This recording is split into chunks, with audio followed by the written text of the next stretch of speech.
Hey everybody, it's been a while. I've been super busy at actual work and everything's been going wrong in the fish room and the fish tanks, so I've been a bit depressed and not really wanting to make any videos, but I'll make an effort and get back into it, especially as Michael from Michael's Fish Room has nominated me for the random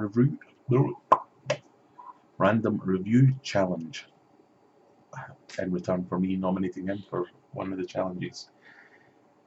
So I think the idea is you pick something you use, or a product, or a food, or whatever it may be, and let everyone know what you think. So I instantly thought, perfect example, perfect time. I can start slating off things I hate, all the products and companies that are doing my box in at the minute. But I thought, no, let's keep it positive.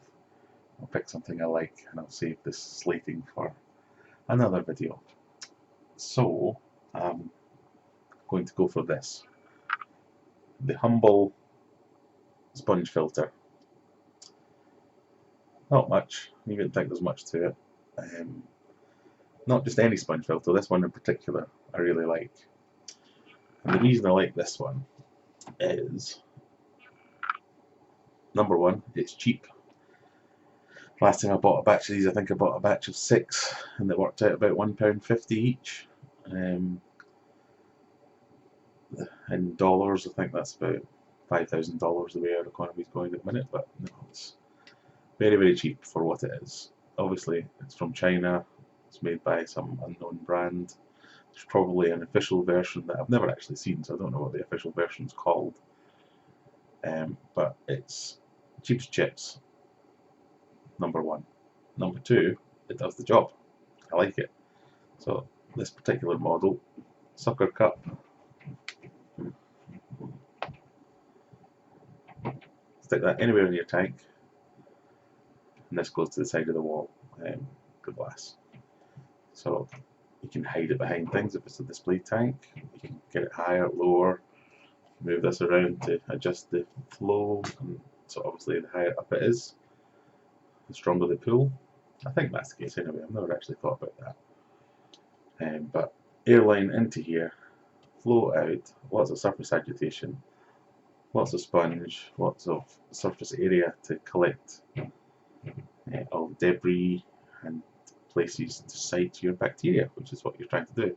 There's a little bit of mechanical filtration and there's a fair decent bit of biofiltration, but the best thing, or the reason I really like them, is if you've got more than one tank, you can, I've got these in all my tanks. Whenever I want to set up a new tank, a brand new filter, I can just either move one along, or what I tend to do is an old filter, take one of these off, put the sponge that's got all the bacteria on it on the new filter, and take the new filter and put it on the old filter, and then you have one that's full of bacteria and one that's new. That's over time, that's seeding the other sponge, and then the other one in the other tank's catching up with it. So you instant filtration, dead cheap, like I say, dead simple, hard to go wrong. It's obviously, it's not an Eheim or a FX5, 6 or 4 or whatever it is.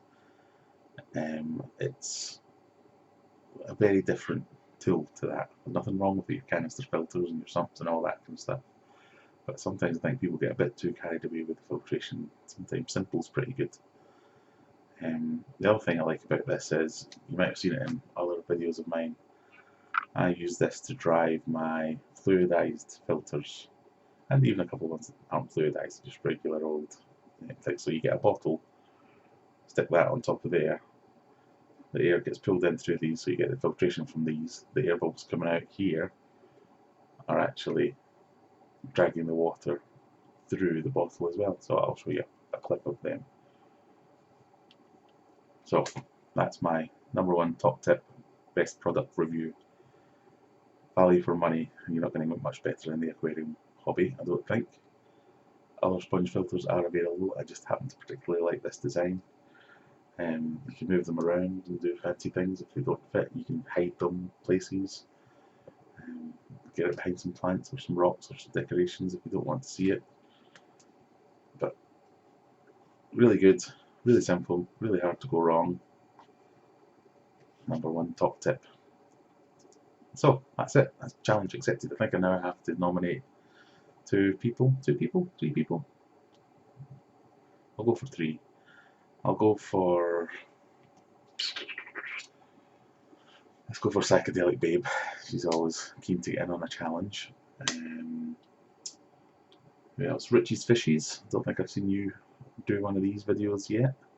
You like a bit of DIY as well, so I'm sure you've got some good tips. And Aquariums by Mike. Let's see how my fun-loving criminal friend's getting on. So that's it. That's all for now. I shall finish the video with a quick peek in the fish room. I've got a new obsession, which I'll show you now. I've got 4 new arrivals so far, 5. Yeah, I got so upset and pissed off by Pets at Home not selling me a Betta fish that I've now been getting slightly obsessed by it and buying it off one of the breeders here in the UK that's been selling some proper, really nice fish. So I've got myself a bunch of them. I've got plans to set up a little breeding program for them as well as the discus once I get myself back on my feet. But I shall have another video just to do a general update on the fish room, on the display tank, and we'll see how we get on with all that stuff soon. But for now, a wee quick peek in the fish room to have a look at my latest purchases. And again, thanks everyone for watching. Subscribe, comment, all that jazz. I'll see you next time. Cheers.